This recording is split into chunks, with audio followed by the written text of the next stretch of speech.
Today, guys, we're tackling the question a lot of you guys have proposed to me. What is the best Electro DPS artifacts for my characters in Genshin Impact between Lisa, Razor, Beidou, Fischl, Keqing? Which one should you guys be using? We're going to narrow it down to 3 different sets and talk about how they interact with each of the characters so you guys have a solid grasp on the system in Genshin Impact and what you guys should be spending your time on artifacts-wise as you're leveling up, as you're getting the AR 40, 45. A lot of you guys are getting in there now, so let's get right into it. The 3 different sets that we're going to be talking about today interact with the 5 different currently available Electro characters very differently. This is because these characters don't all work the same. They're not all doing Electro damage all of the time. Some of them are doing a lot of physical damage. Some of them do primarily Electro damage.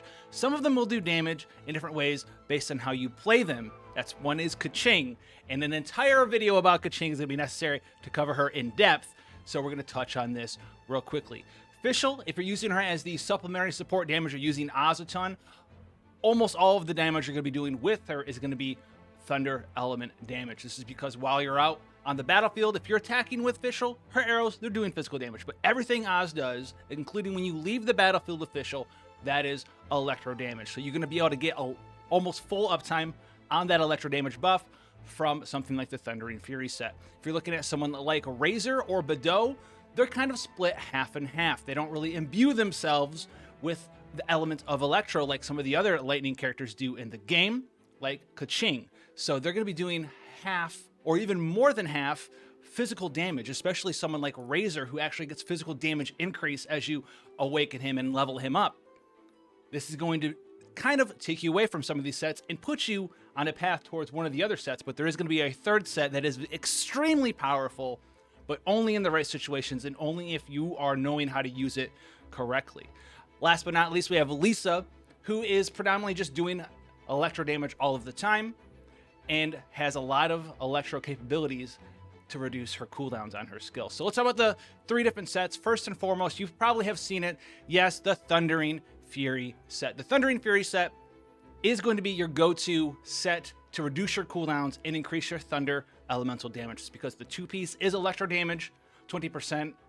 The 4-piece, though, is really where that butter comes in. So it's going to increase the overloaded superconduct or Electro charge elemental reactions.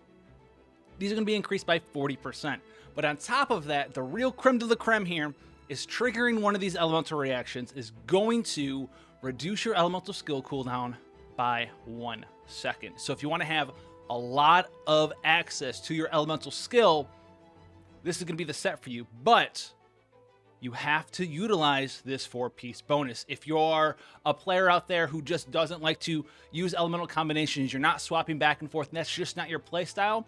If you're not doing that, if you're not doing Electrocharge, Superconduct, Overloaded, all of that stuff constantly over and over and over again, once every 0.8 seconds, ideally, you're not going to get the full benefit of this set, and so you should be using one of the other sets. This set does work really nice for Lisa, and it can work really nice for Fischl. This is because Fischl has 2 different ways to play. You can use her as your predominant damage dealer. I know a lot of you guys out there like to get out there and have her do a bunch of damage with her spam and auto attack strategy while Oz is out there helping her out. You can do that. But in addition to that, the more awakenings and ascensions you have on your Fischl, the more constellations you have on your Fischl, the more natural talents and passives she's going to have to increase the amount of Electro damage that she does, making this set very strong for her, especially if you want that nearly full uptime on Oz between her elemental burst and her elemental skill coming up off cooldown over and over and over again. Oz can sit there predominantly on the field, and if that's something that you value, the Thunderbird's Mercy set, this is going to be the set for someone like Fischl, and she uses it, her and Lisa predominantly use it the best out of all of the Electro characters.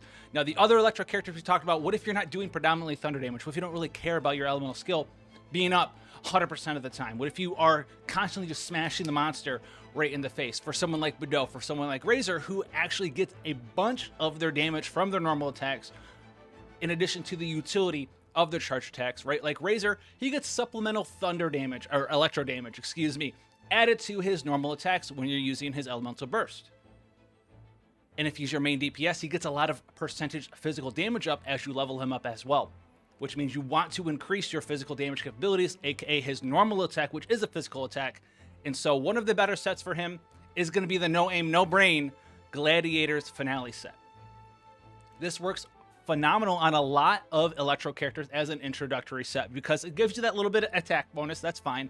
And then if you're using a Sword Claymore or Polearm, which is basically all of them except for Lisa and Fischl.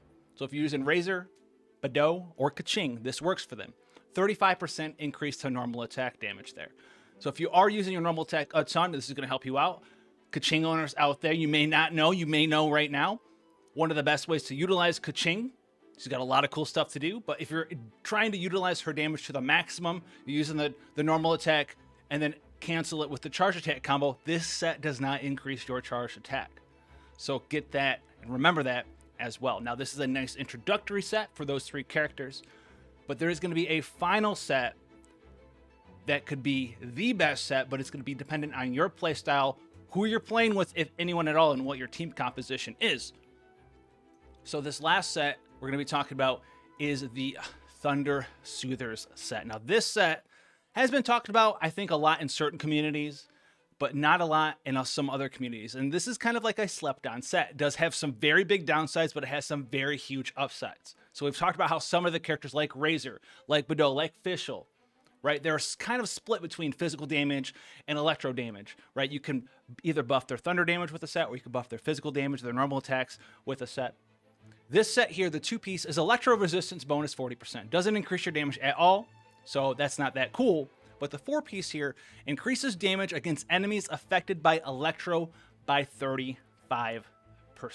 So if someone is affected by some sort of electro ailment, even just the natural electro ailment you'll put on them when you're hitting them with your electro attacks, like your elemental skill from Razor or your elemental burst from these electro characters, all of your damage is going to be increased by 35%. Now, so this is going to help you out a ton on any of these characters we just mentioned. That's 35% to everything you do. Your normal attack, your charge attack, your elemental skill, your elemental burst. All of that gets buffed up. Sounds very good, but what's the downside here? The downside is they have to be affected by electro. Which means if you're using some sort of party where you're constantly doing elemental reactions, every time you do that reaction, you put the electro on and then you hit them with a Nemo, or you hit them with Geo, or you hit them with Pyro, that's going to detonate and they're going to lose that electro for a split second until you put it back on. So if it gets really weird if you're constantly someone in there, like you're shooting events all into your electro character and it's swirl, swirl, swirl, swirl, swirl, and you're trying to put super overload and overload in there over and over and over, trying to proc swirl in, overload in, swirl in, overload in, swirl. It's going to be very hard for you to get that full uptime and actually get that damage bonus in situations like that, because you have to reapply the electro to make that work. So if that's the sort of team that you're using out there, this is not going to work very well with you. However, if you are using something like Beidou and Razor, you can build a team around this. A lot of you guys out there probably do have a super conduct team already to increase the physical damage that you're doing. And this is a very powerful set in that situation, because you can put Cryo on, and then you can hit them with the Electro skill, proc Superconduct, and then hit them with another Electro skill, put the Electro effect back on, increase your elemental skill damage, increase that extra damage from your elemental burst. Everything you do is going to be increased by 35%. Your normal attack, your charge attack, your skills, your burst. It's going to have the Superconduct on, so your physical damage you're going to be getting increased as well. And then this increases your physical damage too, because it increases everything. You can get your crit hit damage. Very powerful. But the biggest downside this set has, not only is it a playstyle downside that might not work for some of you guys, but the biggest downside this set has, and if you think about it for a split second, you'll see it, if an enemy has like a pre-existing element on it. So think to the Abyss with, the different Pyro Mages or the different Slimes. Slimes are pretty common. If they have a pre-existing element on them already, when you hit them with Electro, say they're Cryo or say they're, they're Pyro, you're going to do an elemental skill reaction and it's going to immediately take off your Electro. And some of these enemies continuously put that back up and it's going to continuously take off your Electro. So this set bonus will not work very well, if at all, against some enemies in that circumstance, because you're never going to be able to stick that Electro on them, because they're always going to have that innate element associated with them. With that being said, the Thunder Soother's Heart, if it fits your playstyle and you have the opportunity, maybe you really like a character, you want to invest in the Thunder Soother set for maybe solo play, The other downside for the Thunder Soother, if you're in multiplayer, I know it's not the biggest thing right now, but if you're someone who wants to invest in something that you know that you're going to be able to get and use throughout the day, throughout the ages, this could be not the set for you to go to, because if you get into multiplayer, you don't have as much control over what everyone else is bringing. Are they going to be bringing a Cryo character and a Pyro character and a Nemo character, and you're trying to use your Thunder Soother start and they're just plopping them off left, right, front, and center? That might not be the set for you. On top of that, guys, those 3 sets, you can combine the sets. So like you can see right now, for example, my Fischl, she's not like the craziest Fischl at all, but we're wearing 2-piece Thundering Fury, and we're wearing 2-piece Gladiators Finale right now. This is because I have her built up to just do as much damage as I can do with Oz currently. I need to get a new goblet. It needs to have like Electro damage on it instead of attack percent. This way I can do Electro damage increase with the goblet. I'll have Electro damage increase with the weapon, which is the stringless. And then I'll have the 2-piece Thundering Fury set. And then I'll have the Gladiators Finale attack plus 18%. For someone like Beidou, there's the other set as well. There's a set that 2 pieces increases your physical damage by 25%. You can combine that with the Thundering Fury. That way you'll get 15% thunder, 25% physical damage. You could do something like that as well. Or you could just go with the Gladiators Finale set on someone like that.